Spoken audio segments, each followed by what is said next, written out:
আসসালামু আলাইকুম। আমি হ্যাপি বগুড়া থেকে বলছি, বাংলাদেশি ব্লগার হ্যাপি চ্যানেলে আপনাদেরকে আরো একটি নতুন ভিডিও দেখার স্বাগতম জানাচ্ছি। ভিডিওটা হলো ঈদের আগের দিনে। তো ঈদের আগের দিনে আমি আমার শ্বশুর বাড়িতে গিয়েছিলাম, আর দেখতেই পাচ্ছেন প্রচুর পরিমাণের কিন্তু আম পাড়ছে। তো আম নিতে গিয়েছিলাম, আস্তে আস্তে আমার বিকাল হয়ে গিয়েছিল। তো রাতে আমার মেয়ে লাগছে যে আম্মু একটু মেহেদি দিয়ে দাও।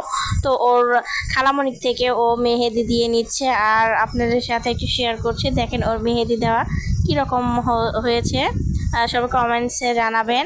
ছোট মানুষ সবসময় একটু বায়না করে, আর এখানে ও বলছে যে আমি মেহেদি পরবই, তার মধ্যে কিন্তু রাতের বেলা বৃষ্টি চলে আসছে আর অনেক গরম ছিল। তো সবাই খুলিতে বসেছিলাম, তারপর রাত্রে এই মেহেদি দিচ্ছিল, দেওয়ার মাঝখানেই বৃষ্টি চলে এসেছে। ওই দুই হাতেই কিন্তু ও মেহেদি দিয়েছে। তো মাশাল্লাহ মেহেদির কালার এবং ডিজাইনটা অনেক সুন্দর হয়েছে।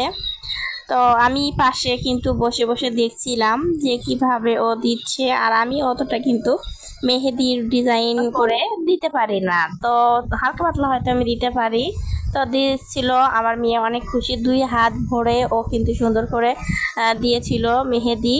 আসলে ছোট মানুষ, আমরাও আগে ছোট এভাবেই ছোটতে মেহেদি দিয়েছি। তো এখন আসলে বিয়ে বাচ্চা কাচ্চা এখন আর ভালো লাগে না এসব দিতে।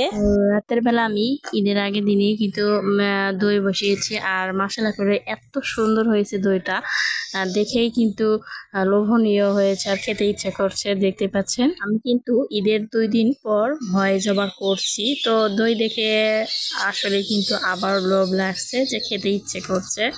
আপনাদেরও কেমন লেগেছে অবশ্যই জানাবেন। তো প্রতিবারই আমি যখন দই বানিয়েছি তখন একটা না একটা হয়তো ভুল হয়েছে, আর এইবারে দই মশলা করে এত পারফেক্ট হয়েছে।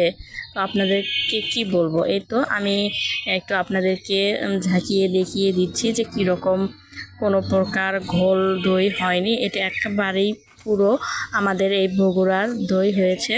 আর ঈদের দিনে সকালে আমার আব্বা এখানে নারকেল কুড়ে নিচ্ছে। তো নারকেল কুড়ে সেমাই রান্না